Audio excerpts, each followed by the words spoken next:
ہے کیونکہ میں نے 9 مئی کو کسی ریاستی ادارے کی کوئی دہلیز پار نہیں کی، کسی شرپسندی جلاؤ گھیراؤ کا حصہ نہیں بنی، لیکن 9 مئی کی رات کو ہی میرے گھر کی دہلیز پار کی گئی، چادر اور 4 دیواری کے تقدس کی دھجیاں اڑا دی گئیں، گن پوائنٹ پر میرا موبائل فون اور لیپ ٹاپ چھینا گیا، میرے خاندان کے افراد کے سامنے میری بے عزتی کی گئی، میرے خاندان کے افراد کو ہراساں کیا گیا، گھریلو ملازمین کو مارا پیٹا گیا اور بنا کسی وارنٹ یا ثبوت مجھے جانوروں کی طرح ہانکتے ہوئے یرغمال بنا کر ایک بدنام زمانہ عقوبت خانے میں محبوس کر دیا گیا۔ میں 3 دن اس عقوبت خانے میں بھوکی پیاسی رہی اور وہاں موجود افراد سے صرف یہ پوچھتی رہی کہ میرا قصور کیا ہے۔ میں کسی توڑ پھوڑ جلاؤ گھراؤ کا حصہ نہیں رہی تو مجھے یہ اذیت کیوں دی جا رہی ہے؟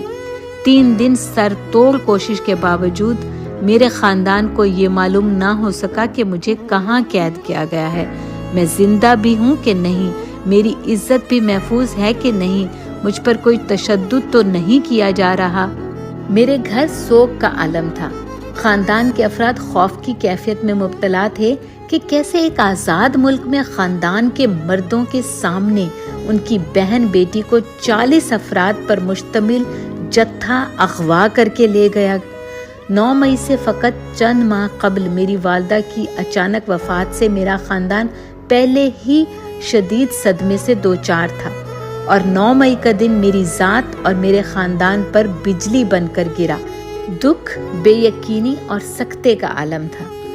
3 دن عقوبت خانے میں محبوس رکھنے کے بعد مجھے گھر بھیجنے کا جھوٹ بول کر انسداد دہشت گردی کی عدالت میں پہنچایا گیا، لیکن کسی جج کے سامنے پیش کرنے کے بجائے 6 گھنٹے ایک کمرے میں بٹھا کر ایک جھوٹی FIR بنائی گئی، جس میں نہ صرف مجھے نامزد کیا گیا بلکہ یہ جھوٹی کہانی بھی گھڑی گئی کہ مجھے 9 مئی کی شام 7 بجے کینٹ کے علاقے میں احتجاجی مظاہرے کے مقام سے موقع پر گرفتار کیا گیا ہے۔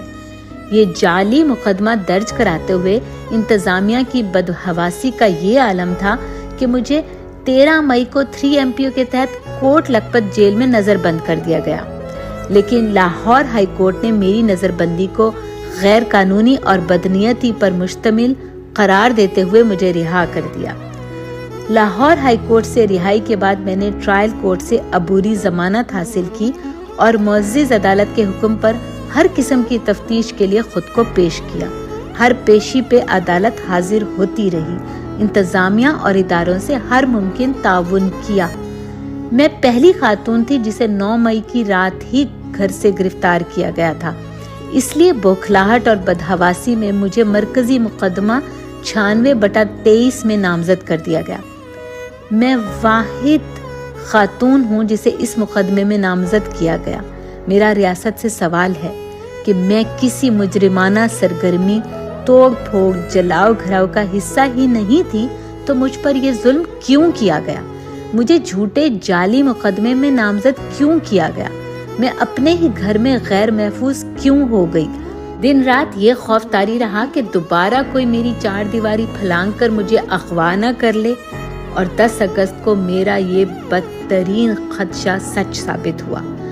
8 اگست کو عدالت سے میری عبوری ضمانت میں توسیع کے باوجود 10 اگست کی رات پولیس اہلکاروں نے میرے گھر پر دھاوا بولا اور میرے وارنٹ دکھانے کے اصرار پر مجھے دھمکیاں دی گئیں کہ اگر میں شرافت سے ساتھ نہیں گئی تو مجھے گھسیٹ کر لے جایا جائے گا۔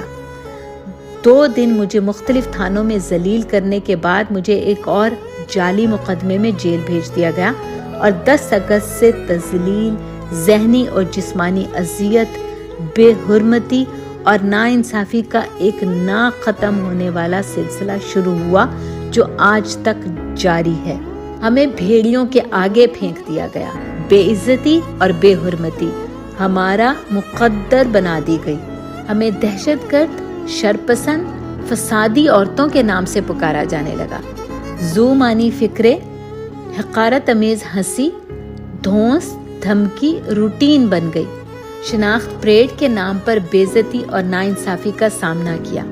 جسمانی ریمانڈ کے نام پر مقدمے میں 9 دن کا جسمانی ریمانڈ دیا گیا اور قیدی وین میں بھیڑ بکریوں کی طرح ٹھونس کر ایک تھانے سے دوسرے تھانے لے جایا گیا۔ تفتیش کی آڑ میں ہر ممکن حد تک ذلیل کیا گیا، لیکن ہم نے صبر سے کام لیا۔ جن خواتین نے کبھی کاکروچ نہیں مارا ان پر قتل، جلاؤ گھراؤ، بغاوت اور ریاست کے خلاف جنگ چھیڑنے کے سنگین مقدمات بنا دیے گئے ہیں۔ 6.5 مہینے ہو گئے ہیں، لیکن مجھے ضمانت کے بنیادی حق سے محروم رکھا جا رہا ہے۔ میرا خاندان بکھر کر رہ گیا ہے۔ میں اپنی والدہ کی پہلی برسی پر پابند سلاسل تھی۔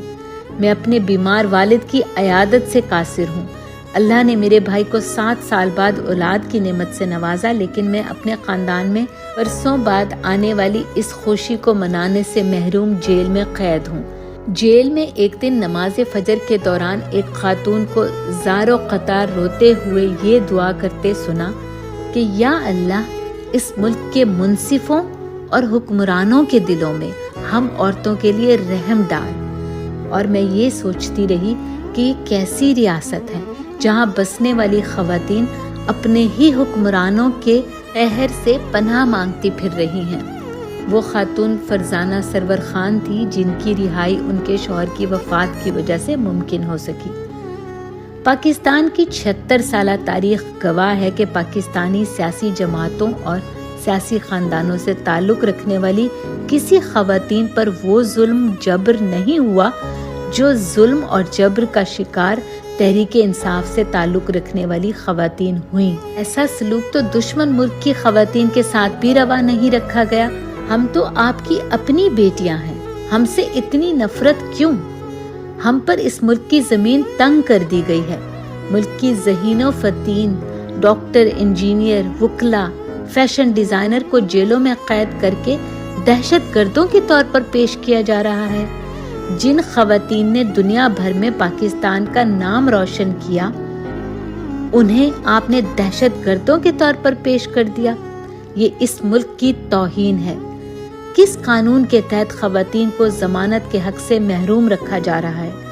کون سا آئین اجازت دیتا ہے کہ عدالت سے رہائی کے باوجود خواتین کو دوبارہ جیل کے دروازے سے گرفتار کر کے جعلی مقدمے درج کیے جائیں؟ خدارا ایسا مت کریں۔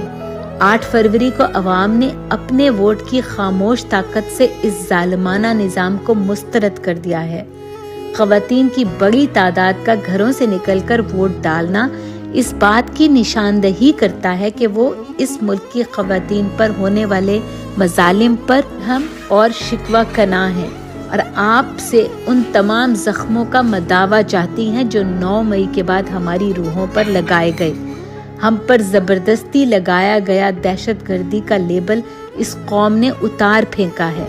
اپنی بے گناہ ماؤں کو جیل کی سلاخوں کے پیچھے قید دیکھنے والے بچے ریاست سے سوال کر رہے ہیں کہ اپنے حقوق کے لیے آواز اٹھانا جرم کب سے بن گیا؟ بہت ہو گیا۔ اب اس ظالمانہ فرسودہ نظام کو بدلا جائے۔ اس ملک کے لوگوں سے جینے کا حق مت چھینیں۔ ہمارے آنے والی نسلوں کے ذہنوں میں نفرت کا بیج مت بوئیں۔ اس ملک کے قابل شہریوں کو ہجرت پر مجبور مت کریں۔ یہ ملک ہماری شناخت ہے، ہمیں اس شناخت پر فخر ہے اور ہم سے کوئی انسان یہ شناخت نہیں چھین سکتا۔ خواتین کو وہ عزت اور مقام دیا جائے جس کا تعین نبی کریم صلی اللہ علیہ وآلہ وسلم نے کیا ہے۔ خواتین کو جعلی مقدمات میں ملوث کر کے جگ ہسائی کا سلسلہ بند کیا جائے۔ ترقی پسند عورتوں کی بے عزتی اور انہیں عدالتوں میں گھسیٹ کر ذہنی اذیت دینے کی یہ روش ترک کی جائے۔ ہمارا مقابلہ دوسری ترقی یافتہ اقوام سے ہے، اپنی ریاست سے نہیں۔ اب وقت آ گیا ہے کہ ریاست ایک محبت کرنے والی ماں کا کردار نبھائے اور اپنے بچوں کے دکھ درد کا مداوع کرے۔ نفرت کا جواب نفرت نہیں ہوتا، نفرت کو صرف محبت سے شکست دی جا سکتی ہے۔ نفرتوں کے شہر کو اگر محبت سے آباد نہ کیا گیا تو آنے والی نسلیں آپ کو کبھی معاف نہیں کریں گی۔ ہمیں آزاد فضا میں سانس لینے کا حق، جزا سزا سب یہیں پہ ہوگی، یہیں عذاب و ثواب ہوگا، یہیں سے اٹھے گا شور محشر، یہیں پہ روزے حساب ہوگا۔